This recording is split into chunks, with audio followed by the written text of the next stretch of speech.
safiirka Soomaaliya u fadhiya dalka Turkiga Danjire Jaamac Abdullaahi Ciidiid ayaa bulshada Soomaaliyeed ee ku dhaqan dalka Turkiga u diray fariin ku saabsan cudurka coronavirus oo muddooyinkii dambe dunida la amakaagtay wuxuuna safiirku sheegay in dadweynaha Soomaaliyeed ee degan dalka Turkiga ku ekaadaan xarumahooda muddada xayiraadda ee 14 maalmood ayna yareeyaan isbooqashada shirarka iyo qabashada xafladaha nooc waliba looyin guud oo aan siinano ama aan siinayo dadweynaha Soomaaliyeed ku dhaqan dalka Turkiga si ay isaga ilaaliyaan ama uga taxadaraan xanuunkaas inuu soo gaaro aniga oo dareensan khatarta caafimaad ee uu sababay caabuqa coronavirus oo si xawli ah ugu faafaya dunida waxaan halkan ugu soo gudbinayaa bulshada Soomaaliyeed ee degan dalka Turkiga fariimo la xiriira ka hortagga iyo yareynta faafista cudurkan qodobka koowaad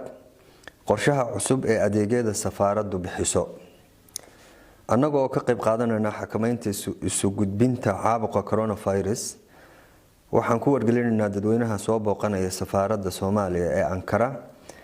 in wax laga bedelay habkii aanu ugu adeegi jirnay dadka imanaya safaaradda iyada oo maanta laga bilaabo ilaa amar dambe la hirgelinayo qorshaha cusub ee hoos ku xusan number 1 waxa aad loo adkeeyay oo aan la ogolayn in laba qof ama ka badan ku kulmaan gudaha safaaradda number 2 dadka u imanaya wixii aan baasaboor ahayn waxa warqadaha lagaga qabanayaa daaqada ku taala albaabka hore ee laga soo galo safaaradda qofkii warqadihiisu u dhan yihiin waxa laga reebayaa waraaqaha iyada oo loo qabanayo ballan dambe oo uu ku qaadanayo warqadihiisa marka loo dhameeyo number 3 dadka u imanaya inay baasaboor sameystaan iyaga waxa loo qabanayaa waqti kooban oo isaga ama iyada u gaar ah oo loogu adeego waxa waqtiga siinaya sarkaalka albaabka hore jooga dadweynaha safaaradda u imanaya adeegyada number 4 dadweynaha safaaradda u imanaya adeegyada kala duwan waxa la qaabilayaa qofka shaqada loo qabanayo oo kaliya qof kale oo aan shaqo ka lahayn safaaradda sinaba looma ogolaan doono inuu yimaado safaaradda ama soo raaco qof adeeg loo qabanayo dadka caailada ah qof kaliya ayaa ku filan inuu yimaado safaaradda si uu ugu dhameeyo warqadahooda number 5 sidii horeba aan u baahinay qofkii adeeg uga baahan safaaradda waa inuu la yimaadaa baasaboorkiisa oo asal ah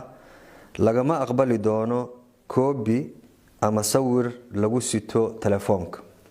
sidoo kale adeega number 6 sidoo kale adeega qofku u imanayo hadii uu ku xiran yahay kaarka iqaamadda xiriir toos ah oo ay la yeelanayaan bulshada dadkaasi hore dalka ha u deganaadeen ama ha u yimaadeen ama ha ku soo galeen fiiso waxbarasho caafimaad ganacsi shaqo ama dalxiis xataa looma ogola in ay booqdaan goob caafimaad inta ay ku jiraan muddada xayiraadda hadii aysan jirin khatar nafeed oo ku khasbasa number 4 sidaad la socotaan waxa la fasaxay dugsiyadii iyo jaamacadihii sidaa darteed bulshada Soomaaliyeed ee degan Turkiga waxaan ka codsanayaa inay yareeyaan dibadda baxa aan muhiimka ahayn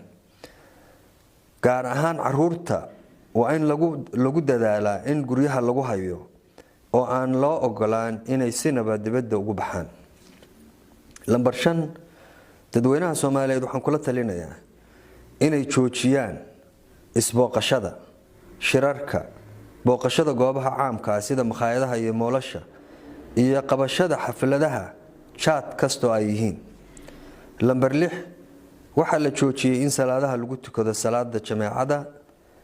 iyo jimcaha masaajidada